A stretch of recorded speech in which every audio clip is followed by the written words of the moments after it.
Sorry, we have to. Red Solo Cup, I fill you up. How did you take those swabs? Was the swab done in one solo cup, or did you take a swab from all six, or how did you take those? How did you choose which of the 6 solo cups you were going to take a swab from? Wait, I don't recall. you didn't swab all of them? Wait. Did you? I was singing and missed something that actually was helpful. Did you just say you only swabbed one? Not each one. Ma'am, what? I took those swabs from one solo cup. How did you choose which of the 6 solo cups Just you were going one? to take a swab from? Take those swabs that you ultimately did take. I took those swabs from one solo cup. Just these questions makes most rational, normal people be like, took the blood from solo cup and that's what we're using here? It's like, eesh. Well, there's a big difference, again, if you take a foot, 3 feet, or as he now claims,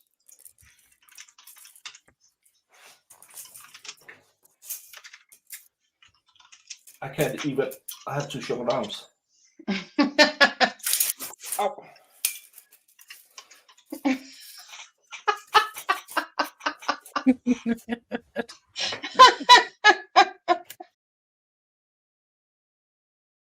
That's the next exhibit. Okay. Yeah, I'm interested in where the blood is on his shirt. Is it dribbled down the front like when you get cracked in the face? You take a solid shot to the nose, it starts bleeding all over you, drips all over your bib area. Is that what we're going to see? Because that's going to be a little bit different than you get cracked in the head and you get thrown back on your back. Your Honor, with the court's permission, I would ask to publish some of these photographs for the jury as well. Okay. Ms. Gilman, if I could have, excuse me, photograph 9789.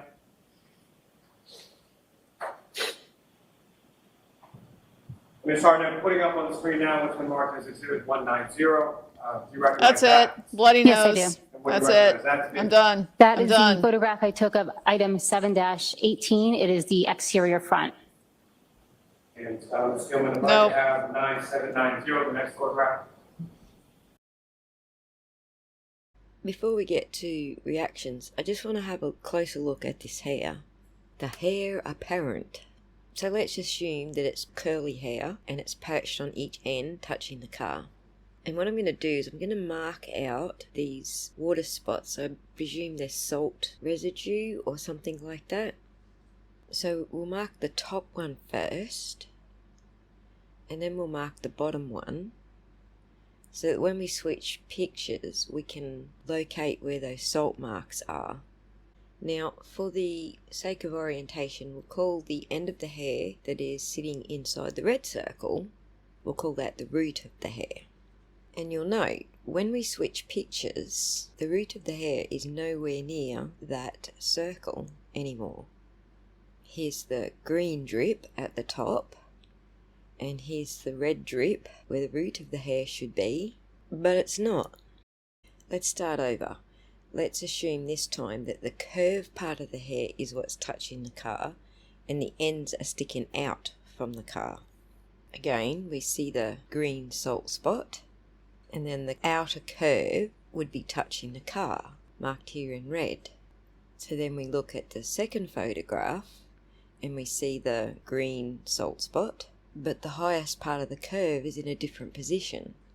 So it really doesn't matter which perspective we are looking at, whether the ends are turned towards the car and touching the car, or whether they are turned outwards and facing away from the car, it still moves.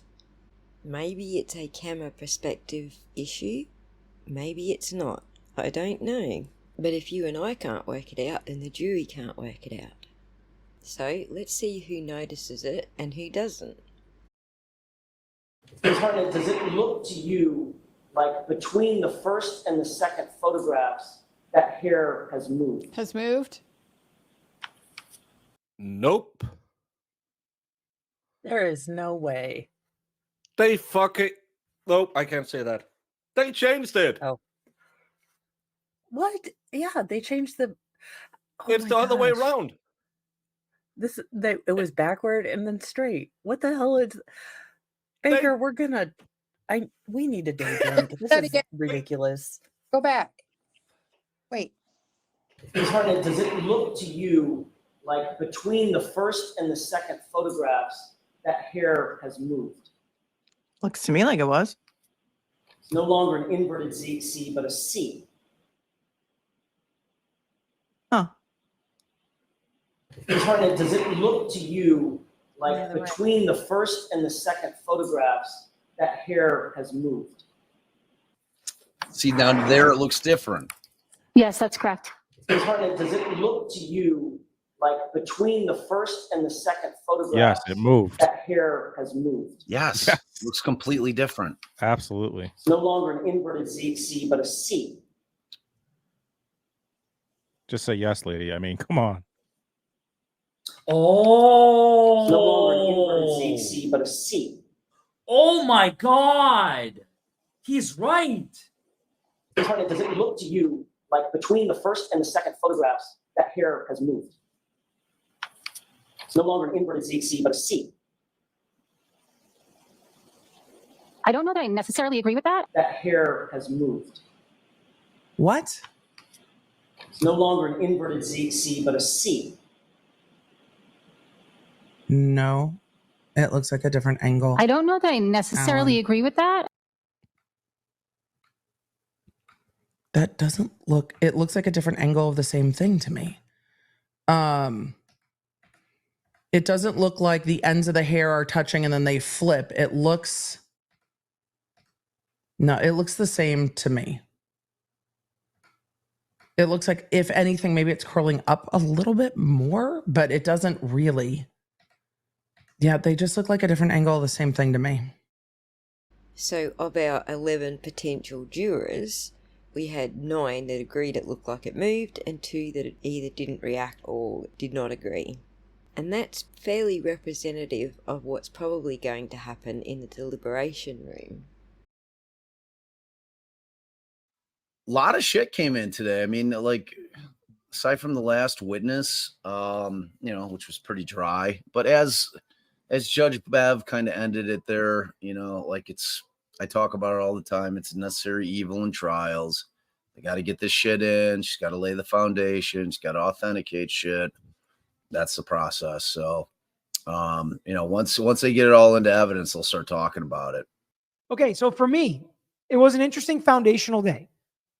Was it riveting with these aha moments? No. But I think it does kind of continue to speak to the weakness of the Commonwealth's case to me, that they're spending this many weeks setting this type of a background with this evidence as opposed to connecting these dots. I would have, because you can, if you have this stuff and you have a good faith basis, you can lay some foundation, you can connect the big dots and then continue to lay the foundation after, which solidifies and reinforces the main points that you're putting together. On some of the evidence collection, we are getting the front of the evidence bag, and you can see that some of these pieces were collected February 8th, February 9th, February 10th by both Trooper B. Buchanan and Trooper Proctor. But we have these evidence being collected day after day after day after day, which is wild to see. Is he now going to put in the actual pieces of plastic? Are we going to get the actual pieces of plastic put into evidence after what did she do to fit them together? How does this get documented? Does it get photographed? Is it made permanent? I mean, you can't put it back in the evidence bag that you got it from if you do that. I don't know. The whole thing is just seeming pretty ridiculous. Generally, by the time we get to the crime lab witnesses, which is what we've done today, we would have heard from the lead investigator.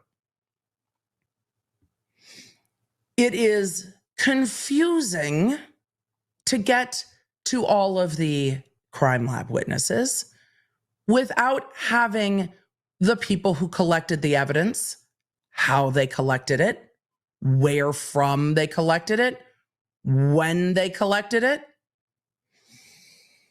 That didn't do shit for me. I mean, I get where people were going with it, you know, that it was all part of this nefarious shit. Like, you know, that like, where's his belt? Did they take his belt off and choke him out? What the, you know, I mean, like that was never a thing for me anyway. So that didn't move the needle one way or the other. The fact that it was there. Additionally, if I can go all the way back to opening statements, I would have done a long hit every point, connect every dot opening statement so that it was much clearer at this point than where we're at. I felt like, again, the defendant's theme and their theory of the case was way clearer than the states or the Commonwealths. So she's able to fit a bunch of pieces together, but only some of them match up with the taillight housing. Is that what I gathered? And the other ones don't, do they fit to each other? I don't know. Well, lucky us. I guess we get to hear more on Wednesday. So remember, this witness is only doing the physical match, whether the pieces of presumed tail light, I'm sure somebody has tested it, fit together and whether those are part of the tail light. I don't know if they're going to do it with the cup. And then there is a giant round piece of plastic that is subject to a let's approach and an objection, and then we never got back to it. I don't know what the fuck that is. I guess we'll find out or not. It seemed like it was found in the evening, right? Like, how the fuck did people miss his shoe? Well, they didn't find it until they got there. They didn't find it initially. So right. So how do you miss the guy's fucking shoe by the curb? I guess, like you said, it was it under the snow and the thing. There wasn't enough snow at that point. Right, there was like 2 inches, 3. Like, you're gonna see the dude's shoe, right? And you're gonna realize when you're looking at the body, well, he's missing a shoe. Should we look around for the shoe? Like, we know they were going around with the fucking leaf blower. How did they miss the shoe? I now want to see the cover of every single one of these evidence bags because those dates are wild to me and we don't have any answers for them yet. And it's lending more and more credibility to statements the defense made about Trooper Proctor at the very beginning of this case in their opening statements, that there are, I'm going to put it mildly, that there are massive issues with this individual as a witness. And that is why we have not seen them yet. That's what I'm imagining. Because it's bananas that you wouldn't go through the lead investigator early on in a case, or at least before all the crime scene. If the prosecutor's going to prove it, they need to put on the evidence. They need to prove it. That's what needs to happen. Like, those are the things that bug the shit out of me about this case, that, like, you don't want to think conspiracy because it seems crazy. And then they're missing things like a 10.5 size Nike shoe that's like on the curb or leaning against the curb. That you know they were there in the morning for hours and they just don't see it. So, what do we got? What did we learn today? We learned today that Karen Reed is innocent. And that's about it. That's all I've learned, at least. I mean, this is just ridiculous, folks. This is just absolutely absurd. The level of debauchery that is going on just continues to escalate. And with each passing day, it just becomes more and more frustrating, more and more annoying. Well, my goodness. My goodness.